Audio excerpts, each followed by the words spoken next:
මුලින්ම පිටි අනා ගන්න ලෑස්ති කරගත්ත භාජනයට පොල් තෙල් බිංදු කීපයක් දාලා භාජනය හොඳට වටේම ගා ගන්නවා. ඊට පස්සේ පිටි කෝප්ප දෙකක් අරගෙන තෙල් ගාගත්ත භාජනයට එකතු කරගන්නවා. මේකට මම ලුණු කුඩු තේ හැන්දක් එකතු කරගන්නවා. ඒ වගේම පොල් තෙල් වලින් තේ හැඳ දෙකක් විතර එකතු කරගන්නවා.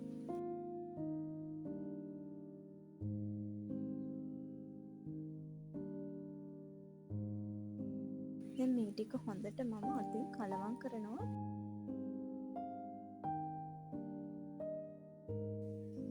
පිටි මැනගත්ත කෝප්පෙන්ම වතුර කෝප්ප එකක් පිටි මිශ්‍රණයට එකතු කරලා හොඳට කලවම් කරලා ඇලෙන්නේ නැති ඩෝ එකක් මම හදා ගන්නවා.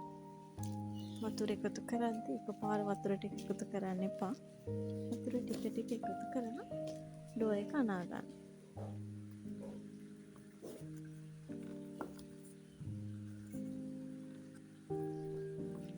ඩෝ එක ගානට හදාගත්තට පස්සේ මේකේ පොල් තෙල් ටිකක් ගාලා හලා තියෙනවා.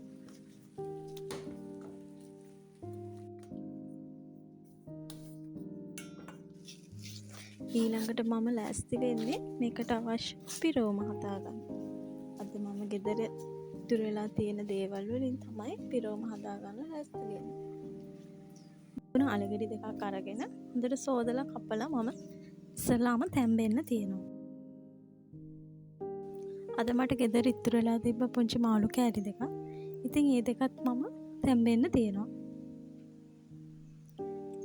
අලයි මාළුවේ තැම්බෙන අතරේ මම පිරෝමට අවශ්‍ය කරන ලූණු, සුදු ලූණු, ඉතුරු දේවල් ටිකත් කපලා ලෑස්ති කරගන්නවා.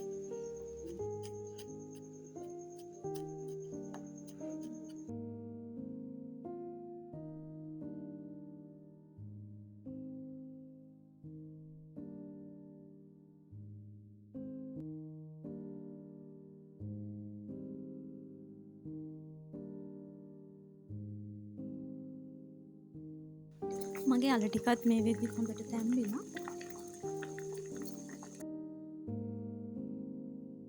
අල ටික බාලා නිවුනට පස්සේ පොතු ටික අයින් කරගන්නවා.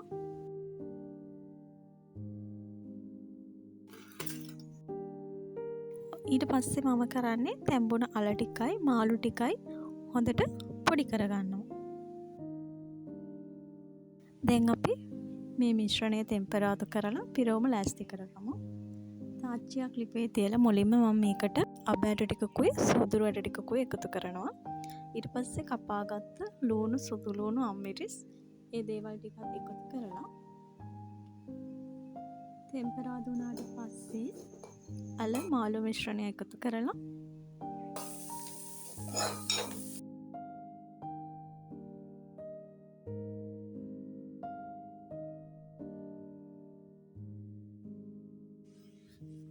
මිරිස් කුඩු 3-5 කුඩු, අම්මිරිස් කුඩු, ලුණු මේ දේවල් ටිකත් එකතු කරගන්නවා.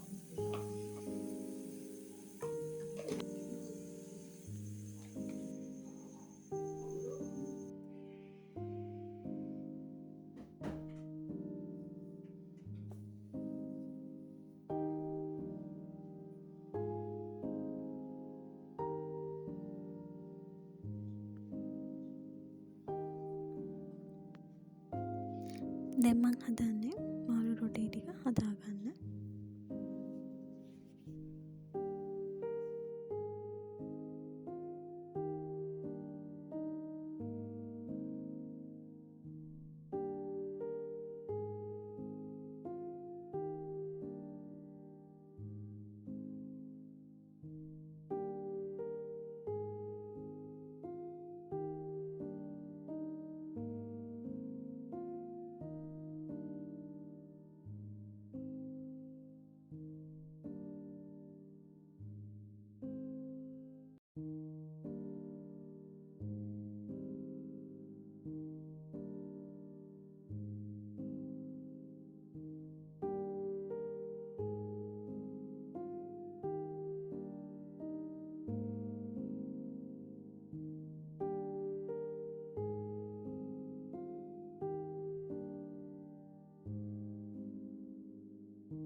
දැන් ඉතින් ලෑස්ති වෙන්නේ පිටි ටික